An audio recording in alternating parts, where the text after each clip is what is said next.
My name is Ben Chaya. I am a PhD student at the University of Amsterdam and a member of the VPHi Student Committee. I would like to welcome you to the VPHi Keynote Webinar featuring winners of the Best VPHi Best Thesis in Silico Medicine. Our two presenters today are Francesc Levrero-Florencio and Jan Bruse. Without further ado, I would like to introduce our first speaker, who is Francesc. He graduated from the University of Edinburgh, and today his presentation is multiscale solid mechanics and HPC applied to trabecular bone. So I give the floor to you, Francesc. Hello everyone. You can already see my screen.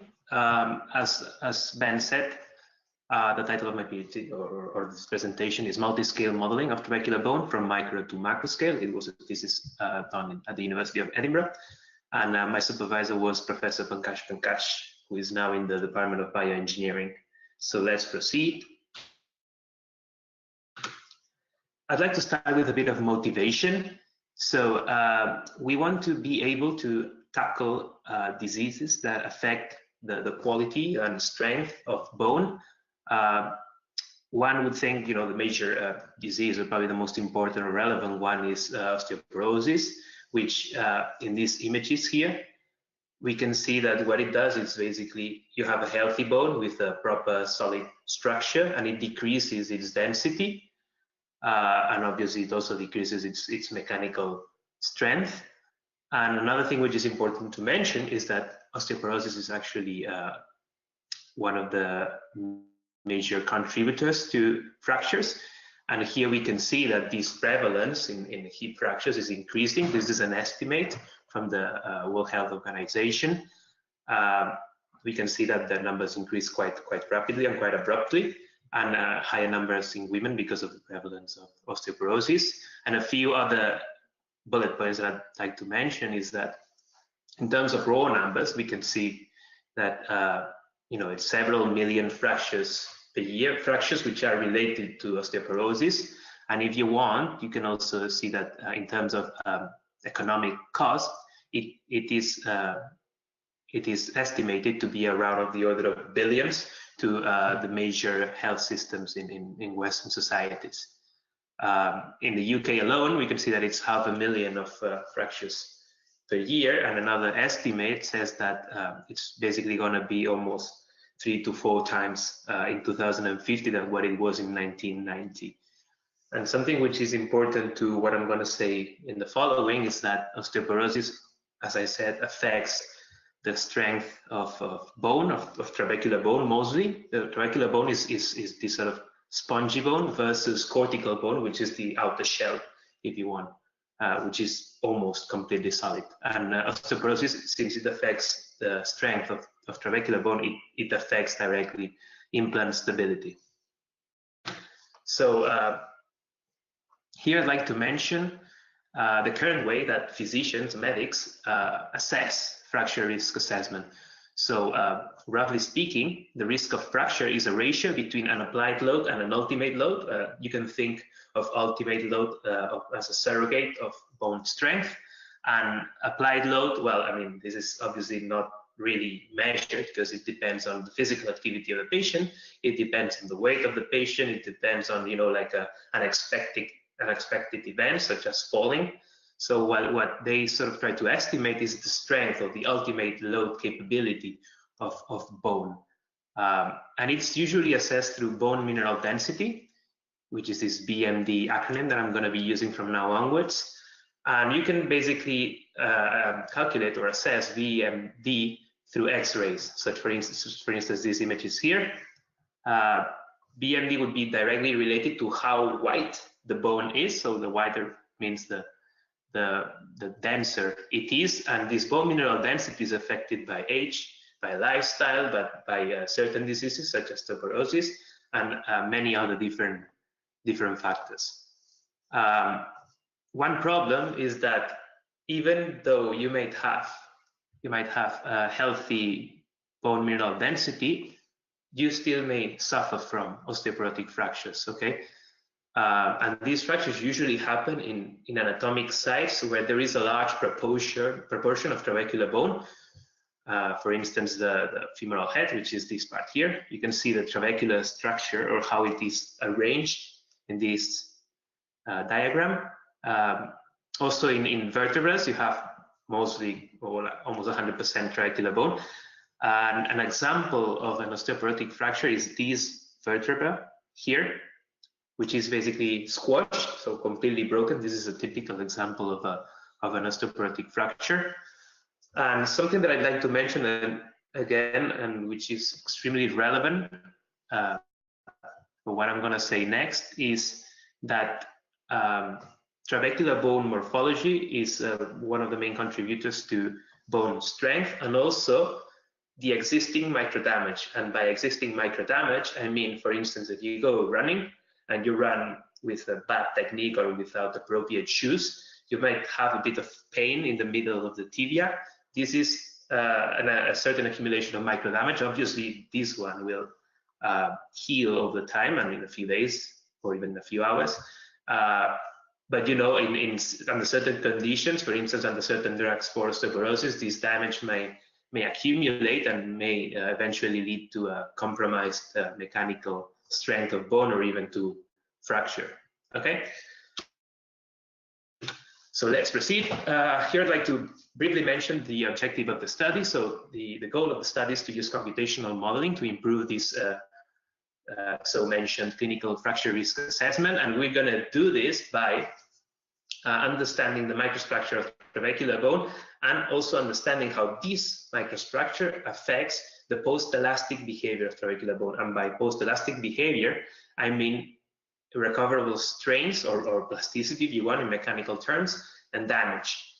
And we can't really use the whole information of the microstructure of trabecular bone because it's very complicated. So you can see a typical image here.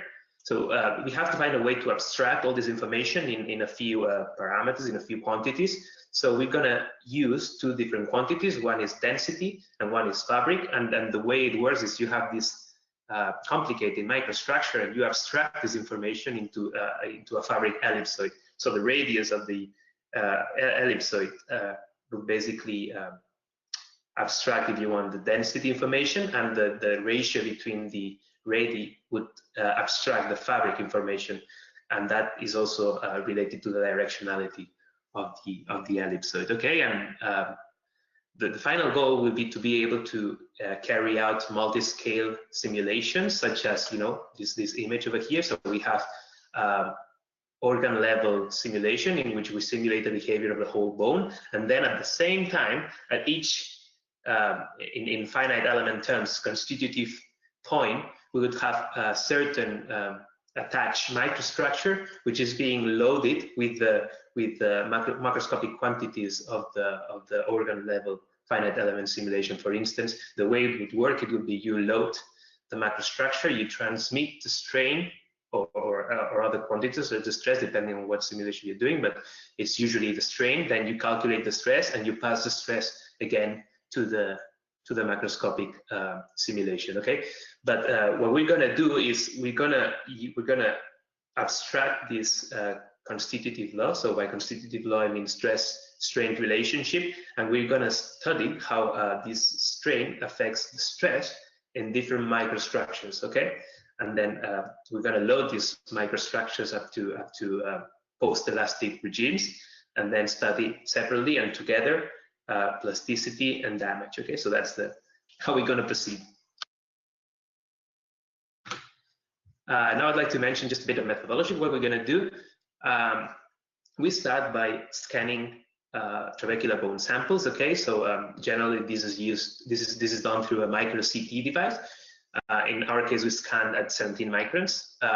Then you have a grayscale image which looks like this, and what you want to do is you want to be able to tell what is bone and what is not bone. So you perform something called the binarization, which is basically going from gray scale images to black and white, and basically white would be bone and black would be void. Then another important step is to align the fabric axis. So that ellipsoid that I mentioned, you want to align it to the axis of the images. So you have a cube with the ellipsoid arranged in that cube, and then you transform the stack of 3D microCT binarized images into a finite element mesh. So the final meshes would look like this. So here we have 3 different meshes, one for porous bone, one for medium density if you want, and one for very high density. Okay, you can see the considerable difference in both density and alignment of the samples here. Okay, then what we want to do is we want to assign constitutive law, or if you want solid phase properties, which means that for every finite element which is made of bone, you want to give it certain properties. Okay, the idea is that you then would be able to load this microstructure and then abstract the stress-strain relationship at the macro scale. Okay, so what we're going to do in this case is assign certain properties, for instance, certain elastic properties. In our case, we're doing just isotropic elasticity with damage and plasticity. And in the following slides, I'm going to be mentioning different sub-studies in which we considered only plasticity or only damage, or both of the cases, but I'm going to specify them, in the following. So the next step would be, okay, so we have a finite element sample, which looks like this one, or as the meshes I showed beforehand. And then we want to load that sample with certain loading regimes. In our case, we will be using different strain regimes. Then here I'm just briefly mentioning what sort of regimes we're using. So what we're going to do then is we're going to assign these different strain regimes to the sample, and here we can see a diagram of simple cases. So for instance, a stretch in one direction would be this one, in which this is the initial configuration and this is the final configuration. Here we have again the initial configuration with a compressed regime, and in the two following we have simple shear and a combined normal and shear. Okay, so here we can see, as I mentioned, the description. I'm going to be mentioning in the different sub-studies which of these cases were used. Okay, so just as a final step of the methodology, I just want to mention that we're using HDC Resources and a highly parallelized code. In this case, it's a finite strain elastoplasticity driver program, which was developed under the framework of ParaFEM. ParaFEM is a finite element code developed at the University of Manchester in collaboration with us. And then the idea was to bring some sort of human like interface to ParaFEM. UMAT is basically the interface that Abacus uses so that you can code your different mechanical constitutive laws. And it's open source, so basically you can download it as part of ParaFEM in GitHub. And here we have a few running times so that we can see the high scalability. We can see that by using almost 31,000 cores of Archer, the UK National Supercomputing Center, we can see that the scaling is very good. Not quite linear, but actually we're taking advantage of such a high number of cores. Okay, so up until now, I've been only mentioning the different parts of the methodology. I'm going to start now mentioning the results. So this is the first sub-study, if you want. The first thing that we needed to do is to investigate how different properties applied at the solid phase level, so at each of these finite elements that compose this mesh, how different properties applied to these elements affect the overall stress-strain relationship. Okay, we tested only two different sets of solid phase properties. One was an eccentric ellipsoid, which is basically a plastic surface. So you load your sample up to some point, and when this loading state surpasses this surface, it is plastic. So you basically start suffering from plastic strain. So the main difference between these two is that this one doesn't have triaxial compression. which means that if you load it in 3 directions in the same ratio, it would never suffer from plastic failure, if you want. Okay. The difference is because the difference between these 2 surfaces is that this one doesn't really does capture the fact that porosity leads to yield interactional compression, and this one does not. Okay, that's the case for granular materials such as cohesive materials such as bone. I mean, then the main results of this study was that in compressive cases, so in macroscopic compressive cases, we do see a little bit of a difference, which is logical because we are actually using a constitutive law that highlights that specific difference. But in general, we don't really see much of a difference for compressive cases, uniaxial compressive cases, and this little maybe 10–12% is the only difference that we can see. In tension, we don't see any difference, and in shear, we do not see any difference. So the main highlight of this study is that precisely we don't really see much of a difference, which is good, so we can proceed with any of the constitutive properties. The next step is, okay, we select one of these set of properties, and then we perform a very extensive study in which we simulate 160 load cases for 20 samples and trying to find relationships between the fabric density and the certain expression for the overall macroscopic plastic surface. In this case, we see that density doesn't really have any effect, so the fitting errors for different plastic surfaces that have different properties at the macro scale, such as isotropic or orthotropic, we do not really see any difference between samples that have different densities. So what we can extract from this study is that the best way to proceed is actually to use a simplified isotropic law in strain space. Yeah, sorry. So that simplifies a lot our modeling assumptions when we are dealing with macroscopic systems. Okay. Now the third study is, okay, so up until now we've been considering only plasticity at the solid phase level. So what would happen if we added damage as well? So in this case, we do not use as many loading or strain regimes. We do not use those 100 and something load cases that we'll be using so far. We just simplified up until 9 load cases, 9 uniaxial, so 3 compressive, 3 tensile, and 3 shear for 12 samples. And what we observe is that although the solid phase properties are isotropic damage, so the damage property that we add is only isotropic, it affects equally all the components of the stiffness tensor if you want. What we observe is that the translation to the macro scale is actually anisotropic. And this highlights the important effect of the microstructure of trabecular bone when dealing with damage.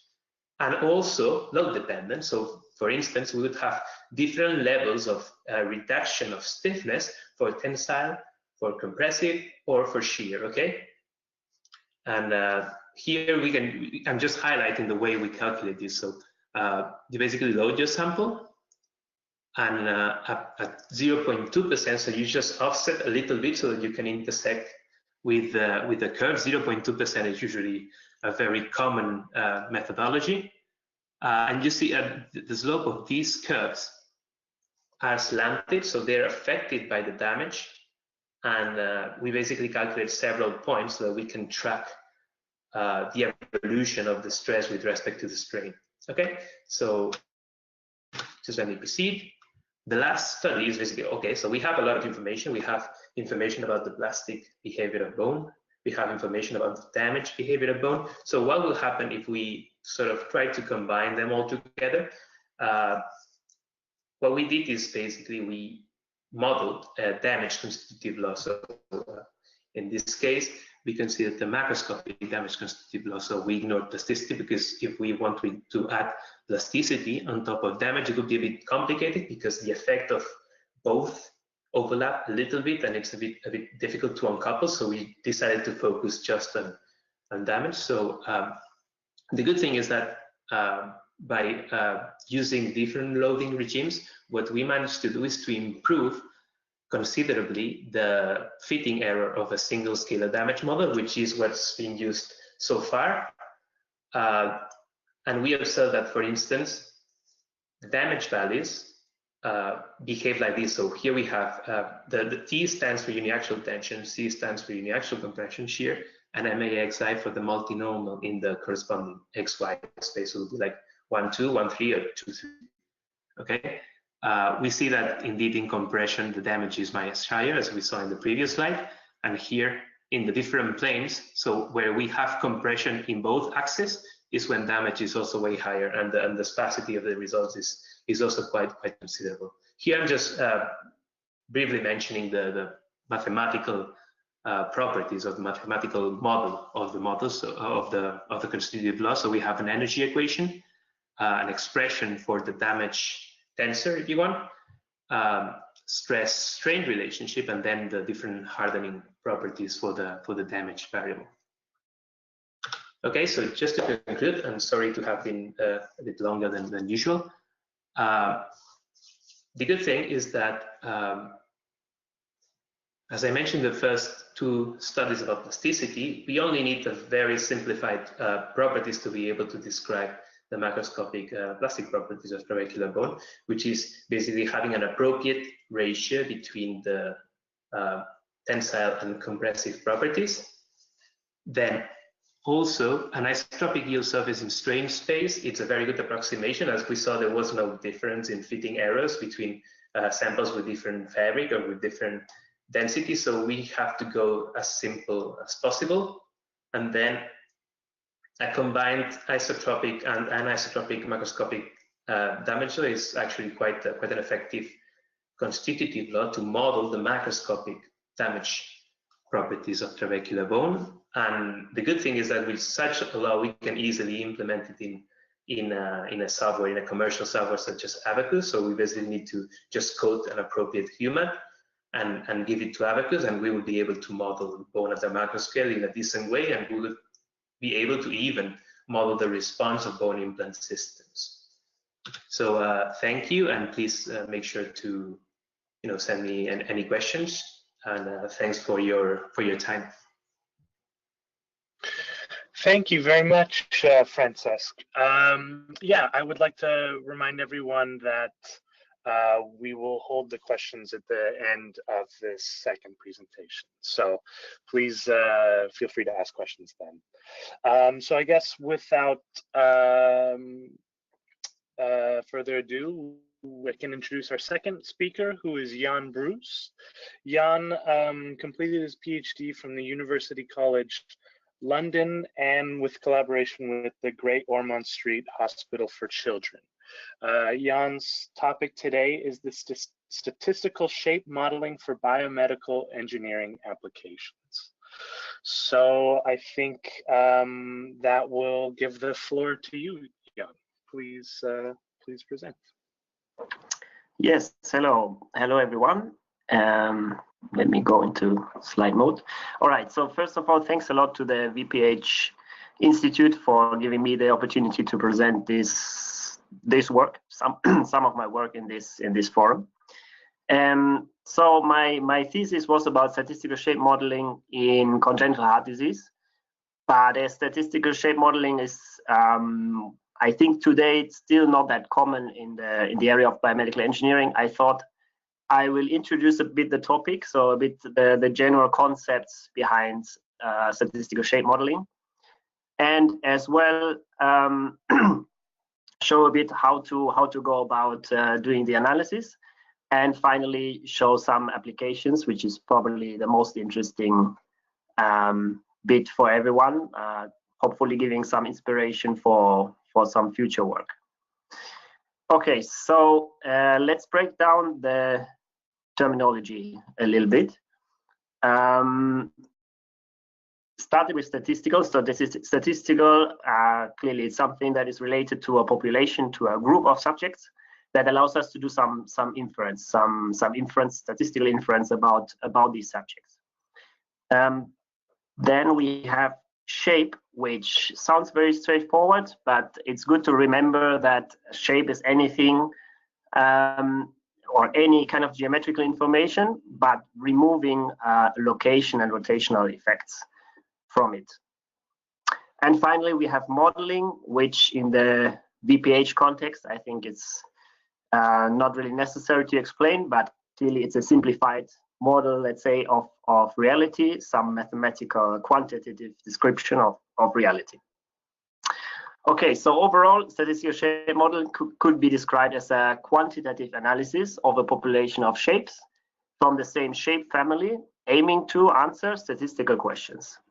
So there are two terms highlighted here, which are shape family and statistical questions. So shape family, again, is something that usually everyone thinks is very straightforward, very easy to understand. But again, it's worth to describe it a bit better when we want to do actual statistical shape modeling. So looking, for example, at the group of different hand shapes of different subjects, it's clear that probably in the analysis we shouldn't include any kind of foot shape as well, because that's a clear outlier, clearly different shape. So again, that's pretty straightforward.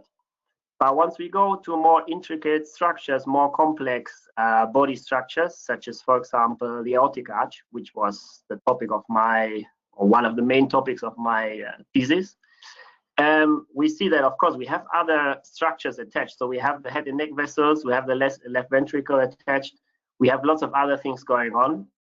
So here it's actually worth to define properly what is the shape family, what is the exact structure that I want to analyze. So if I want to analyze aortic arches, it's better maybe not to include all of the details that are around. So in general, it's always important to, as usual, to apply some common sense and to remember what you want to analyze. Okay, and then finally we have statistical questions, which, yeah, in general can be divided here into descriptive and predictive questions. So descriptive can be anything from means, outliers, clusters, and predictive can be analyzing relationships, correlations, doing classification or regression. So all this we can do with shapes, with 3D shapes. Okay, so if we want to do that, what do I actually need to perform the analysis, to set up a proper analysis? So first of all, I need to parameterize my shapes. The easiest way to go about that is to start measuring stuff. So I can measure diameters, length, width, height, the typical things. But of course, especially when dealing with biological structures or structures from the body, we often see very complex shapes in 3D that in this case are difficult to describe, to fully capture with measured variables. So just with simply measuring a diameter, for example, we cannot capture this shape properly. So the next step to parameterize this shape is, or the typical step is to apply landmarks. So we can use manual landmarking or also automatic landmarking algorithms. There are quite a few out there nowadays. And that's something that I used mainly in my thesis, something that, again, usually in the engineering world, let's say, we're used to is surface meshes. So point data and surface triangles that are connected, forming the 3D surface of shapes. So once we have parameterization of our shapes, we need a common coordinate system or common reference frame to analyze all the shapes. So all the shapes need to be in the same reference frame, otherwise I cannot compare them. But of course, still there's the question how to actually make sure that one specific point in one shape relates to the other point in the other shape. So for that, there's the third concept, so the third important criteria that we need, which is correspondence between shapes. So in this case, point-to-point correspondence, for example, which really means that's why the tip of one finger in one shape is the actual same point in another shape of that population. That's usually quite difficult to obtain, let's say, but again, nowadays there are automated methods and algorithms out there to do this. At this point, I can also recommend actually another FutureLearn course from the University of Basel that goes very much into detail about how to, well, about the mathematical details and about how to actually set up this point-to-point correspondence, for example. So in general, we need, for a good statistical shape model, we need these three things. We need parameterization, reference frame, and correspondence. And once this is done, once this is done, once these criteria are fulfilled, I can actually start doing some analysis. So for example, we have here a number of left ventricular shapes. They are parameterized with points in this case. And each point, well, we have m points for each of the shapes, and each of the points has an x, y, and z coordinate. So as easy as that, we can basically describe our individual shape by a shape vector or shape matrix containing the x, y, z values for each of the points for all of the shapes. And now the first statistics we can do basically is basic thing, let's say, is to compute the mean. So the average 3D shape, and that's basically following the normal formula to compute the mean. So once I have the mean for each of the points, I can imagine that I also have some variability for each of the points. So I have some variation, some standard deviation around the mean, and that's the case for each of the points in x, y, z. There's variability.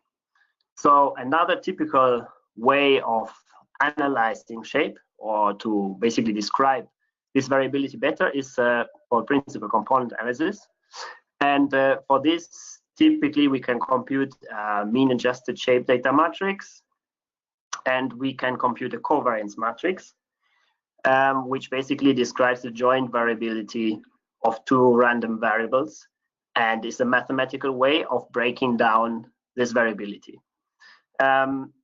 It's a standard way, and again, it might sound complicated, but it's actually a straightforward process, and it's quite nice to see in 2D actually. So if we have a data set that varies in x and y, we can use PCA to basically describe this data set in a simplified way. So breaking down the variability along the major axis of variance, computing eigenvectors and eigenvalues. So eigenvectors u and eigenvalues lambda, and those two, in this case, we have only two components, two principal components, two modes that are varying. Describe the full variability of the data, or at least give a good idea about the data set and about its variability. So basically, the thing to remember here is that PCA can be used to obtain a simpler representation of the 3D shape variability, and it's a nice tool to actually quantify that 3D variability of shape and of specific shape features. And it's something that it's a bit easier to handle and to analyze than, for example, thousands of landmark points that we have that are varying in x, y, z. So it's basically just a reduction of the dimensionality. So the nice thing about PCA is that we get also some visual output. So again, this is a simplified model using a 2D simplified example here. But basically, we can break down the variability along our modes. In x and y, we only have two, but we can have more modes for our 3D shape models. And the nice thing is, again, that I can visualize later on this variability along each of the modes, showing a certain percentage of the total variability that is in the data. So usually the first shape mode covers most of the variability, and usually in biological structures this is related to size differences. But then when we break down this variability a bit more, when we go down to shape mode 5, 6, 7, we only account for a small percentage, and we go down to smaller, more subtle shape features. Okay, to finish this PCA topic, just 2 quick further applications of this. So a nice thing, and I go back here to this 2D representation, a nice thing that we can do with this PCA approach is that we can actually recreate shapes. So by basically combining the vectors, the eigenvectors, using certain weights, we can recreate new shapes or create new shapes that are within the shape population and within the shape family. So those would be valid shapes that we can then use for further analysis. So for example, this would be a nice or an interesting thing for medical device design, for example. Creating lots of different shapes that are within the same population of shapes. And the other approach is something that I used mainly for my thesis, which is a sort of projection. So if I enter a new shape, 3D shape of that shape family into that population, I can actually project its shape down to the shape vectors, to the eigenvectors or principal components. And I obtain, again, a simplified numerical output that describes the 3D shape. So for example, I could just project down to the first shape mode. I just get one number that describes me all the 3D shape features described by this first shape mode. And in this way, if I do that for all the shapes that I have, I can then easily compare and quantify shape differences. Okay, so just as a quick summary of this more, a bit dry theoretical section, there is we can compute the mean shape. We can visualize and quantify 3D shape features of our population. We could use this to recreate new shapes or to project in order to quantify and get numerical values for our 3D shapes that are not specifically diameters, length, or whatever, but that are that represent the 3D shape.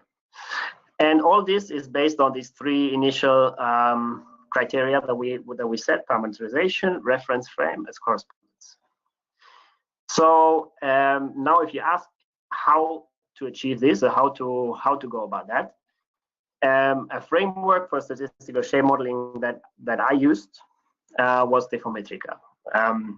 So again, there are a lot of different frameworks out there. Once you enter the literature, you will find lots of different examples.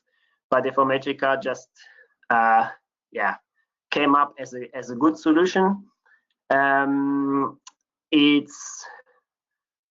First of all, it's relatively easy to use, and for me, the key thing was that I could use surface meshes, which again is something that I was used to, and is something that comes out directly out of the segmentation of 3D structures from medical image data, for example.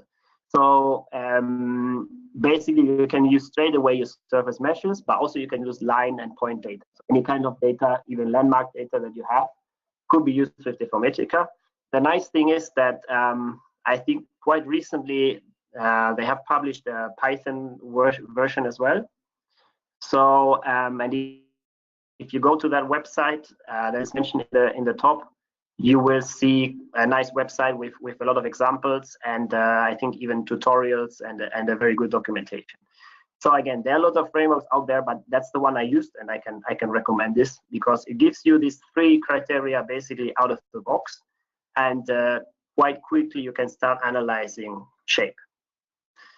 Again, I don't want to go too much into detail about the specifics of Deformetrica, but just as an interesting thought. So its concept basically goes back on observations by Darcy Thompson about 100 years ago that basically realized that some of the shapes that occur in nature are actually can be obtained by deforming a specific other shape. So a template shape, a prototype shape, can be deformed into other shapes that again give valid naturally occurring shapes. So the idea here is basically that instead of using X, Y, and Z coordinates for the shapes as a parameterization, we parameterize each shape by a set of deformation vectors. So we define a template shape, which could be a mean or average shape in the middle of the population. And we say that each of the shapes in the population can be obtained by applying the right set of deformation vectors. And again, the deformation vectors are just another parameterization that allow then finally to use all the other mathematical techniques. So for example, PCA, to break down the variability and to quantify shapes, 3D shape, numerically. Again, so I don't want to go into details. There's this paper that I can recommend that explains a little bit, at least, of the basics behind the analysis that I've done with Deformatica. And there's quite a few more publications that go very much into the mathematical details behind the framework. Okay, so now we come to the last part, which is again the key part, let's say, which is applications. So what can we use all this for? First of all, we could use it for economics or device design. So again, we can think about clothes or shoes, but especially in the biomedical engineering field, we can think about implants, any types of implants or medical devices, for example, that usually have to deal with the variability of shape within or related to the human body. Then we have the field of biology and taxonomy, which again goes a bit back to Darcy Thompson of describing natural variability in shape. We also have a very big field of computer vision and segmentation that uses statistical shape atlases to improve segmentation results, for example.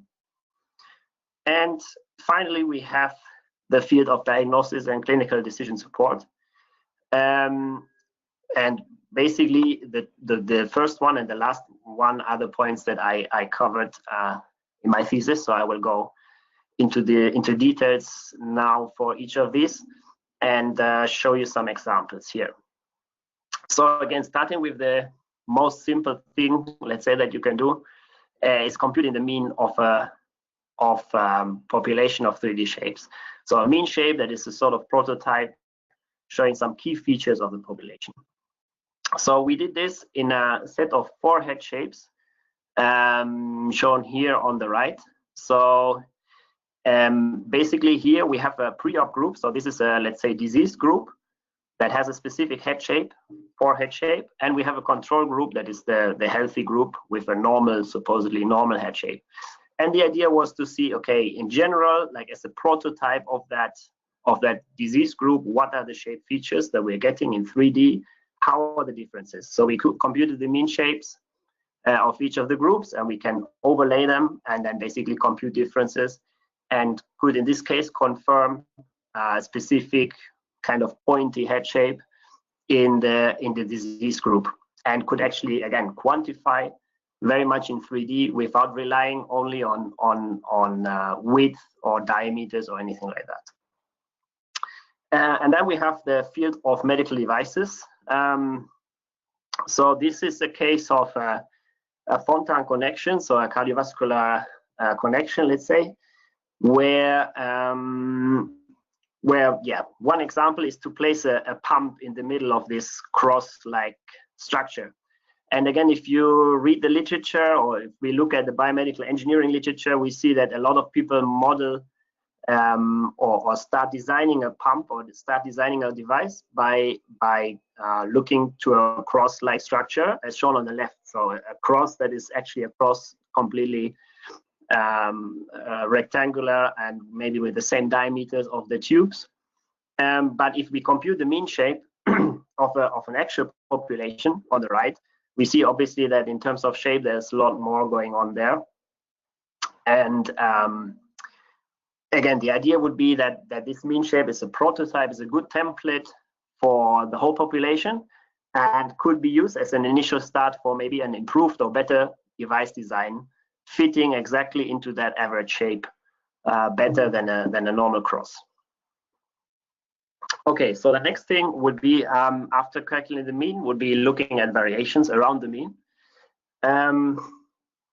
So first of all, a typical thing that can be done is computing, again, PCA components and plotting values for each of the shapes against each other. And that's a good start to explore a shape population. So in this case, we had 3 different populations, so 2 diseased, the ASO and the COA, 2 diseased populations and 1 healthy control population. And again, the idea was to see whether we can actually see differences, clear, see and quantify, in this case, differences in 3D shape between the groups. And we can see that there's a clear separation here between the 2 disease groups. And so from that point, we could actually detect some new subgroups. It's a good idea to do this if you have a population that you don't know much about, basically, to see whether there are groups in there. And again, going back to the device design, there's some variability here. And there's some variability here in the shape. Again, we have maybe size differences, diameter differences, curvature differences. And again, we could use the actual shape modes that we compute, and not only the quantitative results, but the actual visual results, which in this case are actual 3D meshes that we can use. So we can use the 3D meshes to actually design a device, for example, that fits, again, into all of these possible scenarios. Okay, then we have the next point would be, again, sort of quantifying, going into the diagnosis of disease. So, which is about spotting outliers in shape. So, in this case, we have a completely diseased population. We don't know much about it. We just know that all of them are diseased. All of them have abnormal shape. But the question was, how abnormal is it? How abnormal compared to an actual healthy aortic arch is the shape? So again, using statistical shape modeling, using some techniques such as PCA, but also some other techniques, we can actually compute numerical values for each of the shapes, and we can rank them and actually find which of these shapes, take into account the entire 3D shape information that we have, is the most abnormal. And this could be used, for example, to calculate some risk score in general. Okay, and in a similar way, a bit more elaborate, let's say, we can apply clustering. So we can basically apply some unsupervised, let's say, data mining technique. Again, we have a shape population, we don't know much about it, and we can apply clustering, as everything is quantitative, everything has a numerical value, and we actually take into account the entire 3D shape. We find, in this case, for example, we found 4 new subgroups that were not known before in that population. Again, it's patients with the same disease, so let's say the same initial diagnosis. But again, in terms of shape, it was not clear if there are groups or not, and there were 4 subgroups. And then we can do something else that is interesting. We can compare these groups statistically again, in terms of their functional behavior. So we can actually take some other values that we know about each of the groups. So, for example, some functional clinical data that is usually measured, some volumes or some flows, some pressure, something like that. And we can try to find out whether there are significant differences between some of the groups, of course, relating to the fact that a certain shape is better or worse in terms of clinical or in terms of function or functional outcome of the patient. And of course, again, we can use it to find outliers and detect different structures. And again, even this one could be used also for device design, as again, here, for example, you could compute the mean shape as shown below, the mean shape of each of the 4 groups, meaning you have a prototype for each of these groups. And again, this prototype can be used to design, for example, 4 different types of devices that will fit into this group. In this case, maybe it doesn't make sense, but obviously there are a lot of other applications that could be interesting. Okay, then we have we go a bit further looking into correlations and associations. So we not only kind of descriptively or describe the shape, but we actually look into, again, this kind of relations between shape and function. So obviously there could be a relation between shape and flow. In this case, we have, again, we had the set of aortic arches, and the idea was to see which of the shape features is related most to a high value of left ventricular mass, which is usually an indicator for bad clinical outcome, let's say. So and again, we could find some actual differences, and could relate this shape shown on the right for high ILVM to be related to high left ventricular mass, which means that probably this kind of shape is not very good, let's say. And again, this kind of information can be used for diagnosis using medical images. Okay, and then we have the next example, which in this case, this is also very interesting because here we are looking to head shapes again. And there we actually look into a surgical parameter. So this core to end percentage is a value that is chosen by the surgeon in the surgery, placing a spring in a certain position in the head to widen the head to obtain a specific head shape. So again, here we could basically relate this parameter with a specific head shape outcome. So that's, again, quite interesting. It's a small study with not many subjects, but again, I think the direction is there that you can actually relate 3D shape features with surgically decided parameters, and that I think could be quite an interesting thing for further work. All right, and then we go to the topic of classification. We have seen that already. In this case, we looked at faces obtained from 3D fetal ultrasound. And here again was the idea to find whether the specific face shape, let's say, can relate to some sort of abnormality of the fetus.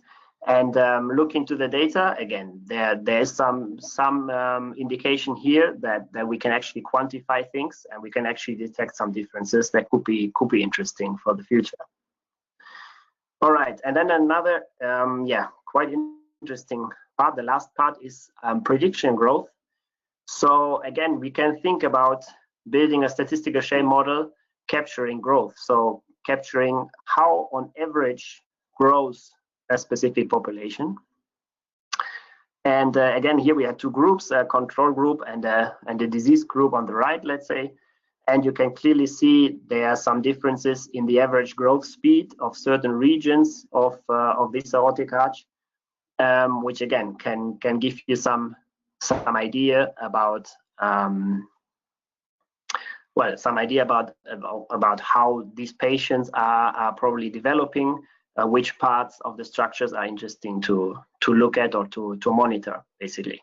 So again, for diagnosis can be interesting, and again can be also interesting for the topic of device design, where again we could think about designing devices that fit into a structure, you know, over a period of time, taking into account this growth that the structure has.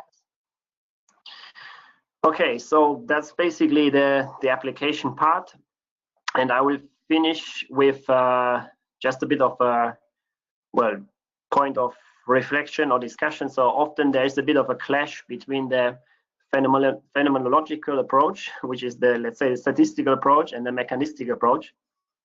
And of course, you can say both of them have their pros and cons, clearly.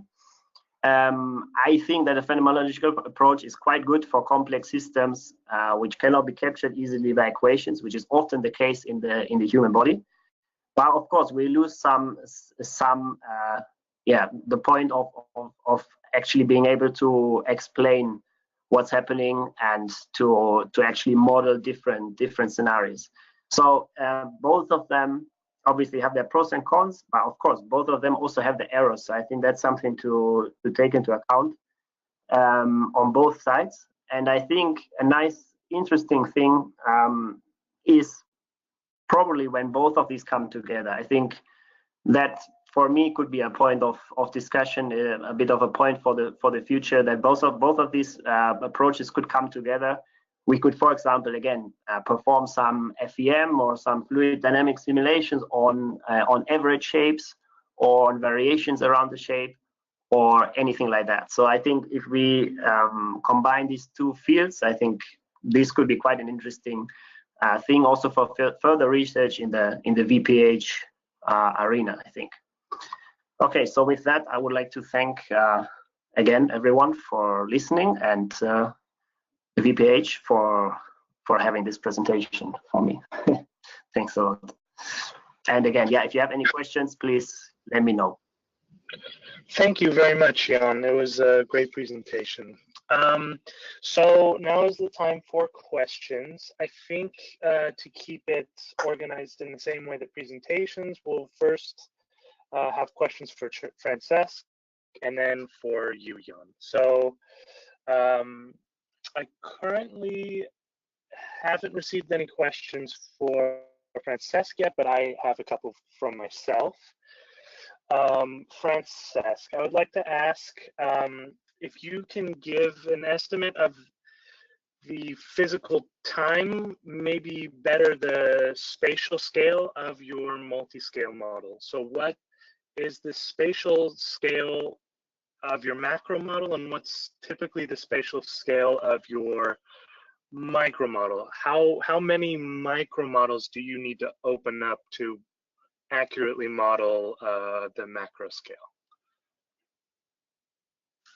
Okay, so in terms of physical scales, there are, I mean, if you want, like physically speaking, there are none in a way, because both are quasi-static simulations.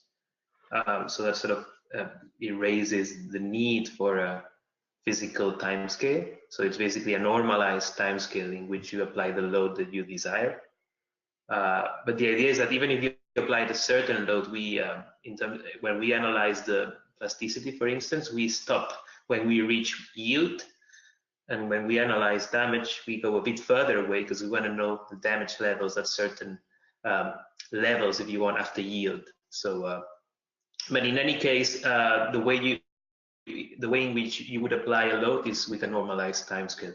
So you know the velocity of deformation is not important in this case. You don't have, and you don't have effects such as viscosity or dynamic, you know, as in inertia. So that's the first question. And the second question is that the answer would be in terms of modeling the macroscopic plasticity, if you want. I don't think there is a limit of the amount of simulations that you would need to make, in the sense that, you know, the more you do, the better. But obviously that's not possible. So you have to try to cover, you know, or as many regions as you can of the six-dimensional symmetric strain or stress phase. And then if you see that there is a bit of you know, a huge variation in one region, maybe you would need to be finer in that specific region. But I mean, we made 100 of the other 150. I think that's on the upper level of similar studies I've seen. So I don't really think you would need to be more precise in terms of numbers of simulations.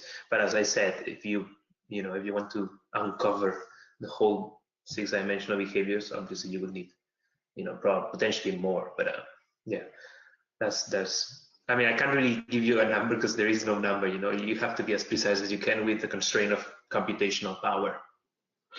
Right. So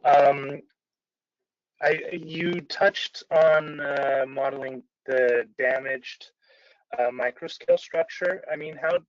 Maybe I missed this, but how did you incorporate damaged on the microscale? Is it a more porous material for a certain disease?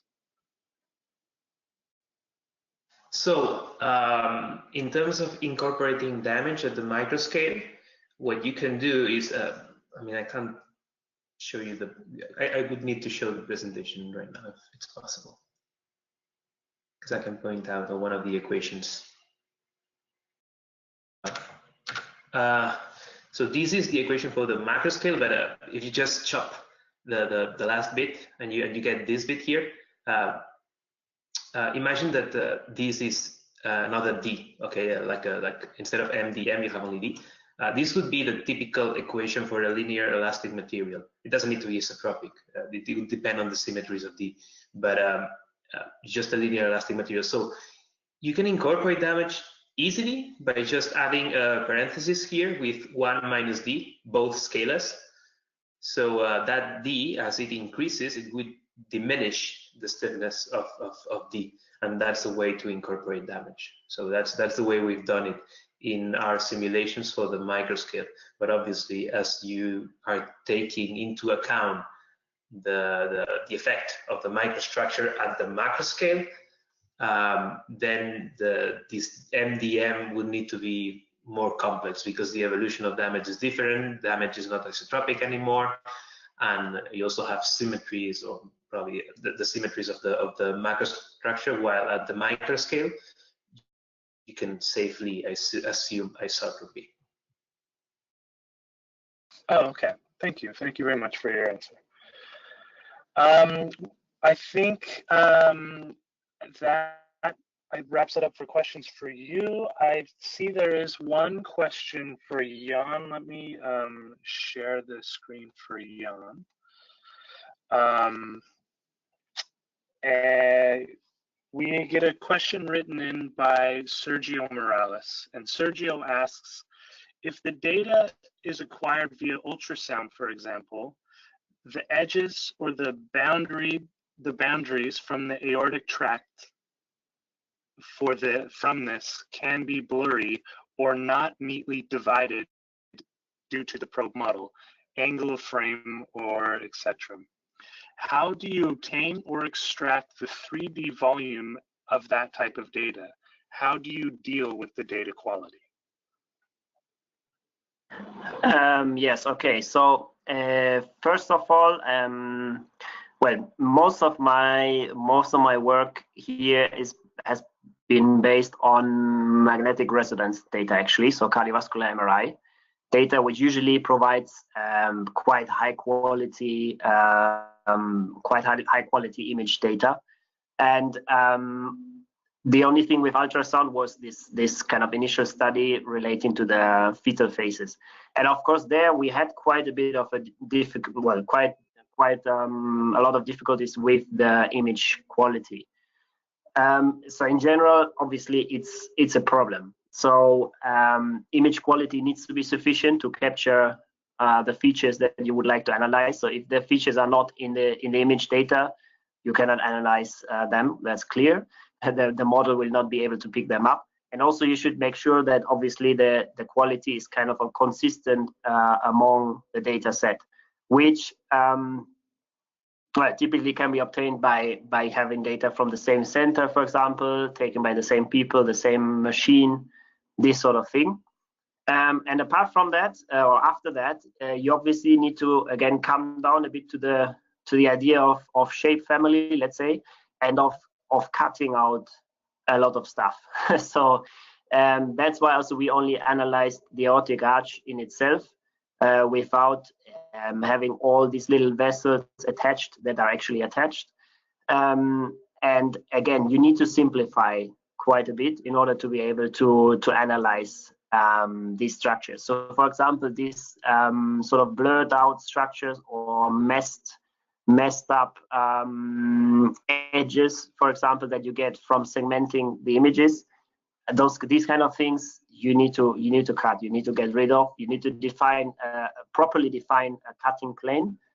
Again, potentially according to anatomical landmarks, and need to cut properly out that structure. And again, in all of them, in the whole population, you need to cut out these things. Because of course, any kind of overhanging triangle, for example, will be included in the analysis. So all that you need to remove. And of course, it's an issue that we need to address. And and apart from that, as a software, like if the question also was going towards which software, I mainly used ITK Snap as a tool for segmenting images. But of course, there are also other good tools around that can be used. So I hope that answers more or less the question. Thank you. I have a question myself. How many samples did you segment? Yes. Again, that's of course a crucial issue. I mean, in general, as usual with any kind of statistics, the more the merrier, let's say. And of course, it's an issue. So I didn't have that many samples for all of these populations that I showed. The largest sample size was in the field of coarctation, aortic coarctation, where we had in the end about 80 subjects, so about 80 patients, with again the same protocol, the same initial diagnosis, these kind of things, which already is quite a significant number.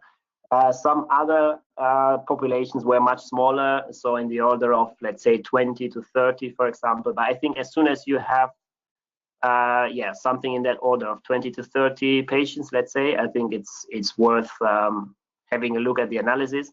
The point is, again, that in my case, I was actually looking to congenital heart disease, which in itself, the different types of congenital heart disease, some of them are very rare. So of course, in general, maybe worldwide, you only have some 100 cases, let's say. So we are, just from that fact, we are limited with the data, and we have to do something with the data that we have. So it depends on what you want to do. Obviously, the more the merrier. But again, I would say in the order of 20 to 30, and that's already a good start. Okay, thank you. Thank you very much, Jan. I think that about wraps it up. I haven't seen any more questions posed on the chat or the question module in the GoToWebinar app. So I would just like to thank our speakers one more time, Francesc and Jan, for giving such great presentations. I would also like to remind everybody that the recording of this webinar will be placed on the VPH website. So if you wanted to re-listen certain segments that you may have missed, please refer to the website. So I would like to thank everybody for attending, and thank the speakers, and of course thank the VPH Institute for this webinar. So that concludes this webinar, and I hope you guys all have a nice weekend. Thank you. Thanks a lot. Bye. Thank you. Bye-bye. Thanks. Thank you.